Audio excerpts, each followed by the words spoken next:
What's up guys, Steve here with Fish On. Please shoot me a thumbs up, share and subscribe, and let's see where we're fishing today. Thanks for tuning in. Good morning, welcome to another video.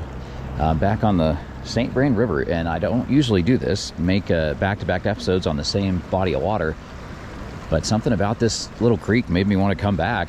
Part of it was you guys commenting that there's bigger fish in here than you think, that you would expect for a creek this size, and also that I, keep exploring and I'll find more public water than I would realize is out here. So we are back, and it's mid-October, and I am wet wading still, in part because my waders have a leak. So either way, I'd be wet wading. Haven't patched them up yet or got new waders. And that right there is a very inexpensive outfit. This is a Bass Pro Shop White River Bighorn 8-foot 4-weight with a 7.5-foot 6X leader that tapers down to about 3.5 pounds is all. So pretty light presentation today. And this entire rig right here can be had for $100. Line, leader, rod, reel, about $100. This is a very inexpensive outfit, but a 4-weight's perfect for this river. If it gets tricky today, then I might look at some midge emergers and Betas patterns. We haven't talked about that yet, but obviously blueing olive and PMD still could be a play, and we're gonna try to get after them on the surface today. But if we need to, we might have to get creative with wet flies or emergers if these fish get tricky. This is an incredible time of year to hit lakes and flat water and still water pre-ice, but it can be a tricky time of year on rivers and creeks. So we'll see what the day brings. Don't usually do this, but this river kind of intrigued me last week. So back-to-back episodes on St. Vrain Creek. This ought to be fun. So many spots on this creek.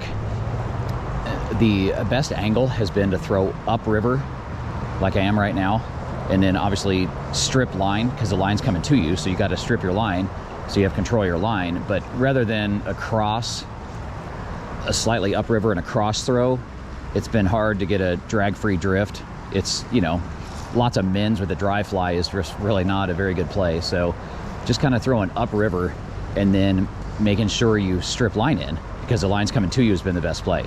Because you have this, you can see right here, there's faster water in the middle, and I'm throwing under this tree where now one is officially rising, and so you have this calm water over there.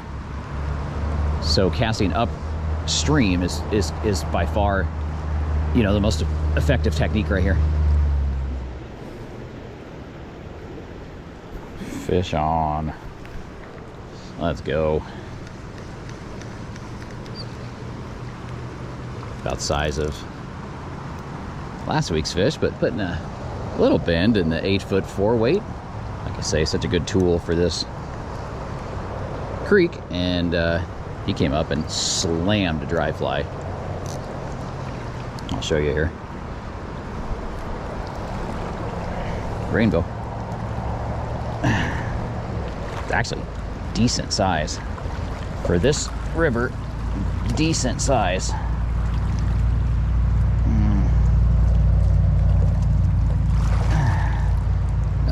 I'll take it. I'll take him for this river. That's not terrible. Size 20 blue wing olive. Right in the bottom side of the mouth.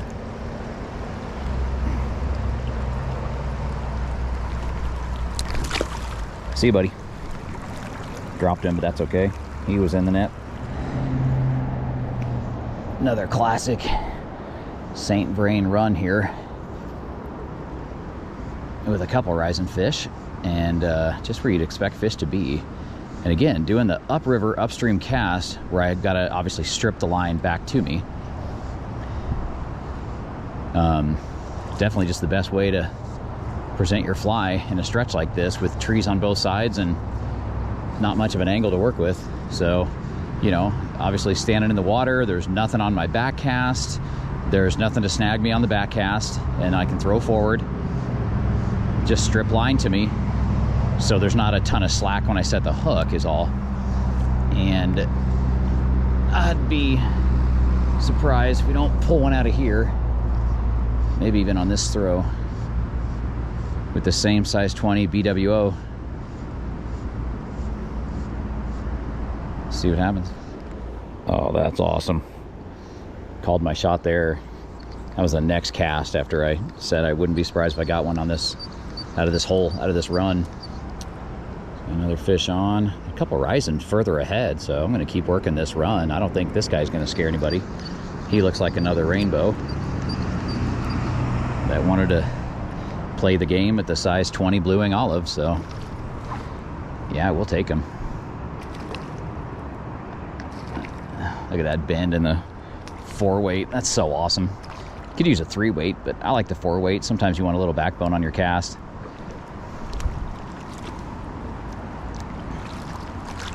Come on, buddy. Blue wing olive in the top of the snoot right there. Let's go. Fish number 2, about 40 minutes in. Love these little bobos.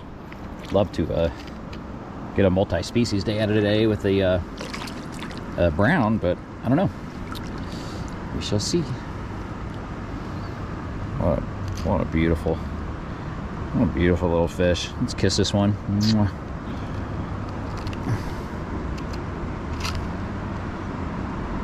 See you, bud. All right, we got 2 in the net. 2 in the net in a pretty short amount of time. Let's keep fishing.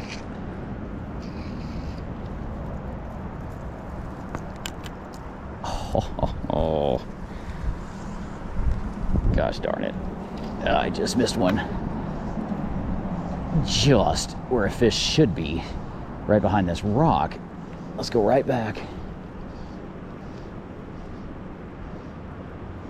It was a decent fish too.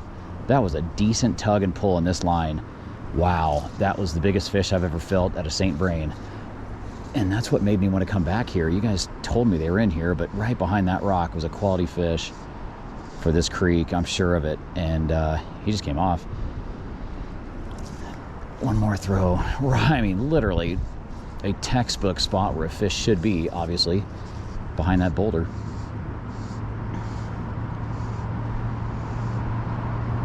Come on, fish.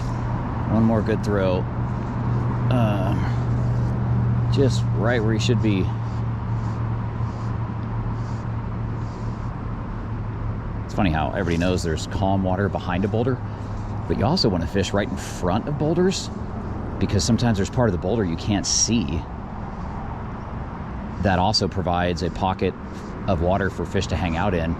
So obviously I'm doing the traditional fish right behind this boulder, but don't forget right in front of the boulder is good too.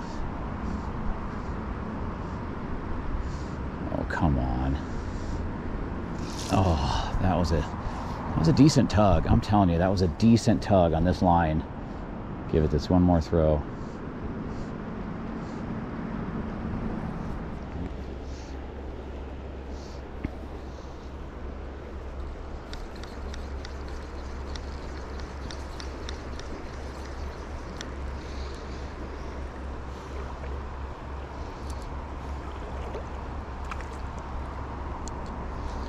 Let's go. 3rd fish in about 80 minutes or so. We'll take him. St. Vrain Bobo. Exact same fly. Still paying the bills.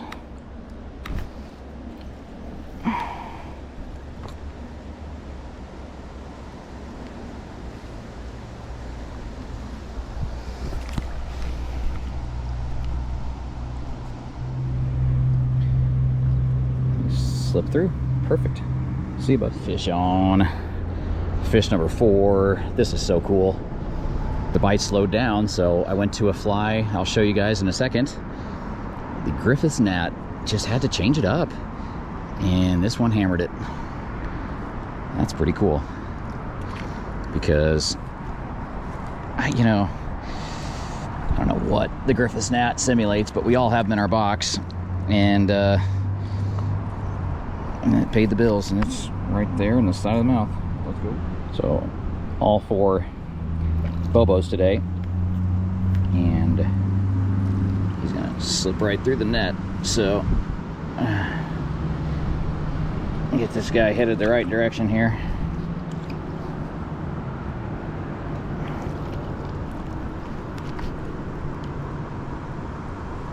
See you, bud. That's awesome. That is awesome. So, Griffith's gnat. I mean, who knows what that simulates? Almost like could be a mayfly trico, could be a gnat, could be an ant. But that little guy just caught that last one. Fish on number 5. What a great day on the water. Well, how about that? How about a Griffith's gnat paying the bills? Just an attractor, like a royal wolf. Something we all have and don't always use. In fact, first time on this channel I've shown you a fish caught on a Griffith's gnat, and this will be another rainbow. But he played the game. And we'll take him. But Griffith's gnat right in the side of the mouth. That is awesome.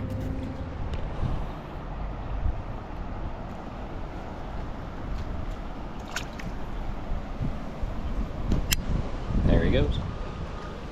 Calling it a day here, but this could actually do an underwater release on that little guy, and he slipped right through the net. That's how small they've been for me on the St. Vrain, but what an absolute blast. Absolute blast. 5 fish today. I had 3 goals today. Catch more fish than last time, bigger fish, and explore new water, and we did 2 of those 3. I'd say the first fish today was the biggest of the 7. Again, that last episode was just a short lunch break trip, so you know, catching 2 in an hour was perfect. Today, a couple hours on the water, landed 5. Still haven't gotten into some bigger ones yet, but you guys were saying they're in here, and so caught a bigger one, and didn't explore more water because we always say never leave fish to find fish. And this whole stretch, you know, through here has just been awesome. So if you're going by the philosophy of never leave fish to find fish, they were biting, kept me interested. Landed 5, missed a couple, 2 or 3.